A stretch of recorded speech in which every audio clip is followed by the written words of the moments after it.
Coming up on the British TV watch list. The characters don't surprise me. The emotional temperature barely moves. It's like well-cooked food with no seasoning. From cozy mysteries to intense police procedurals, we talk about the characters, performances, series, and episodes from your favourite British TV shows. Hello there, welcome back to the British TV watch list. It's Michael T. Today, we're doing something a little bit different. We're going to throw some beloved shows under the bus.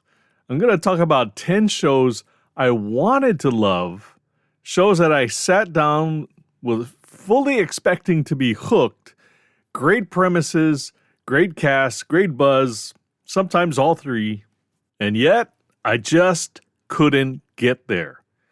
This isn't a hit list. Some of these shows have devoted fans, and that's great. But for me, something didn't click. And I think it's good to be honest about that. So here we go. Number 1, Shakespeare and Hathaway. The show is set in William Shakespeare's hometown, Stratford-upon-Avon. It follows a mismatched detective duo, Luella Shakespeare, played by Joe Joyner, and the grumpy former detective Frank Hathaway, played by Mark Benton. It's been running since 2018. Cozy mystery, clever wordplay, beautiful setting. On paper, it's my kind of show. But the comedy tips the scales too far. It plays a little more like a pantomime than a mystery. The laughs crowd out any real tension. Viewers who love it talk about the charm and the gentle fun. And I get that. Sometimes you need that. But I needed more substance out of this show, more grit, a little bit of edge.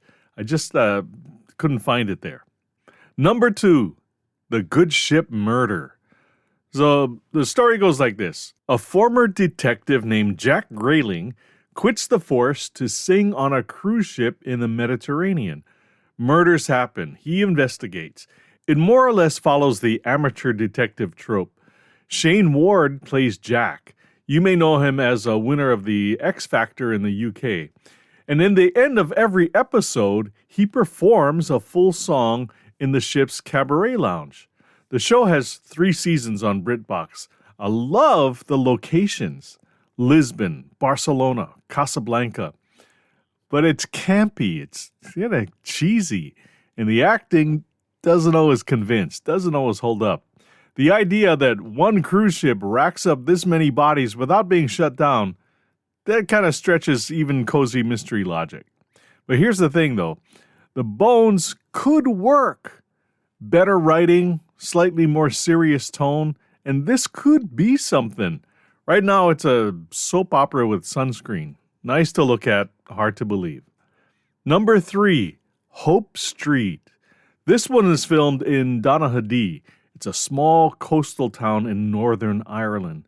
The show follows the police department of a fictional town called Port Devine. The whole idea behind it was to celebrate Northern Ireland, its warmth, its humor, its people. It's admirable. And you can see the love in it. The setting is gorgeous, but for me, it never hit the mark. The tone kept shifting, cozy one moment, gritty the next. The humor sometimes landed awkwardly. It felt like a show still figuring out what it wanted to be. Now in its 5th season with a loyal audience, I just wasn't the right fit. Number 4, The Detectorists. I know, I can hear the gasps already.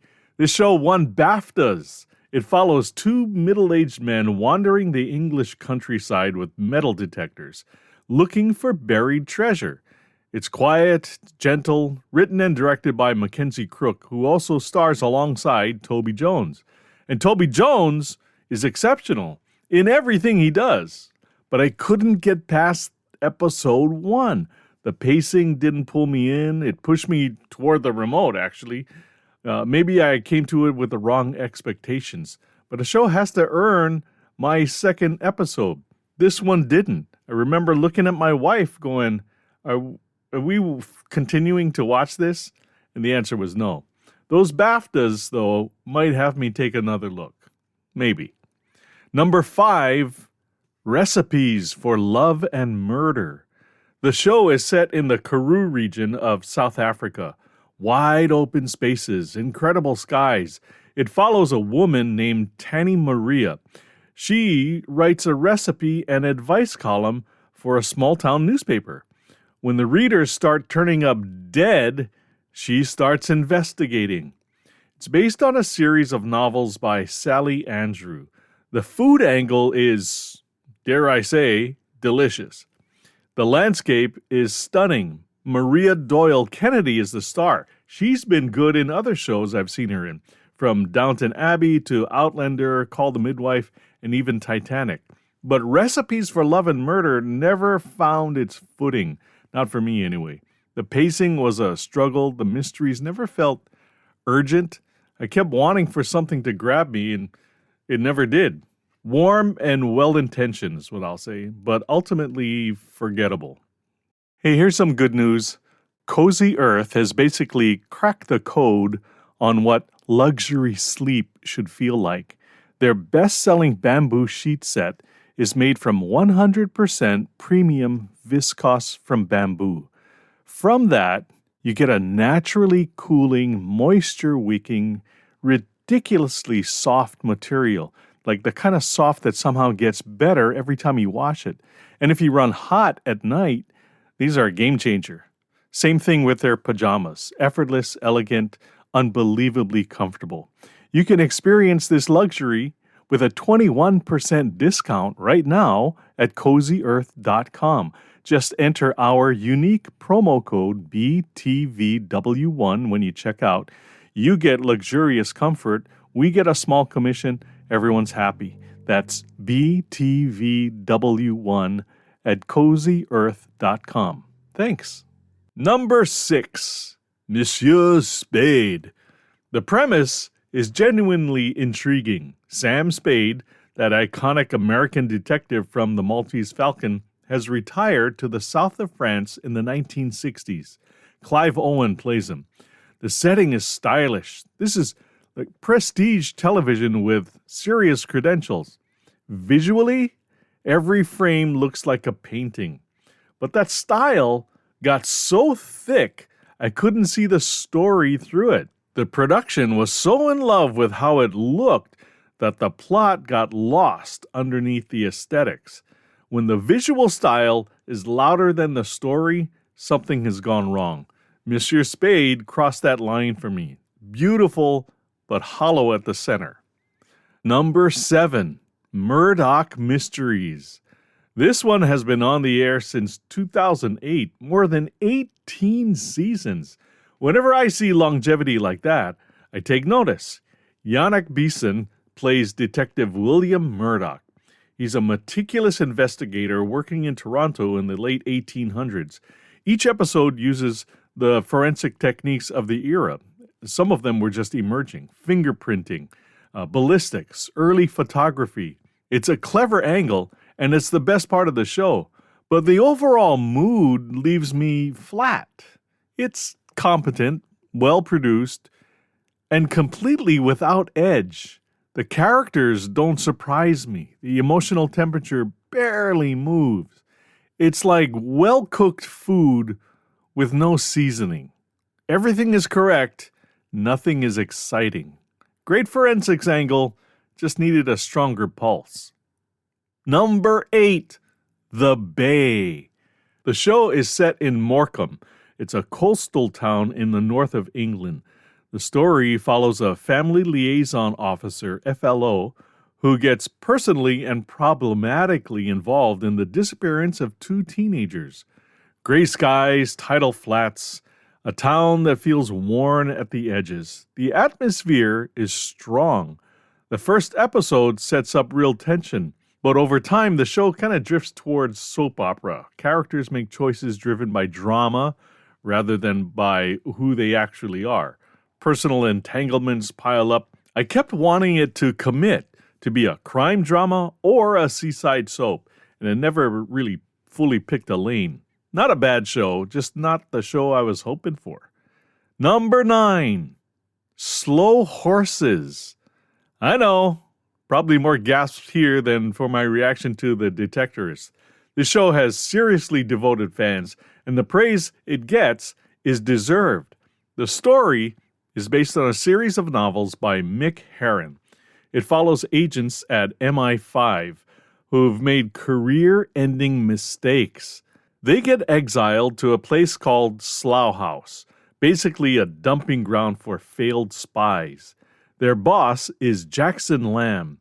Gary Oldman plays him. He's brilliant, slovenly, deeply unpleasant, and he commands every scene he's in. The writing is sharp. It's won Emmys, 95% on Rotten Tomatoes. So what's my problem? Honestly, it might be the platform. Slow Horses, for me, is on Apple TV+. I watched a few episodes of the first season, and I appreciated it. And then life moved on, and I never went back. Too many streaming services, not enough hours. I think about it the same way I think about Ted Lasso, a show I respect more than I actively watch. Great pedigree, just buried on a platform I don't visit enough.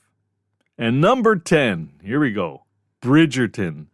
I could do an entire episode on this one, maybe I will. The show is supposedly set in Regency-era London. Think early 1800s. Ball gowns, aristocracy, the marriage market. It's based on a series of novels by Julia Quinn and produced by Shonda Rhimes for Netflix.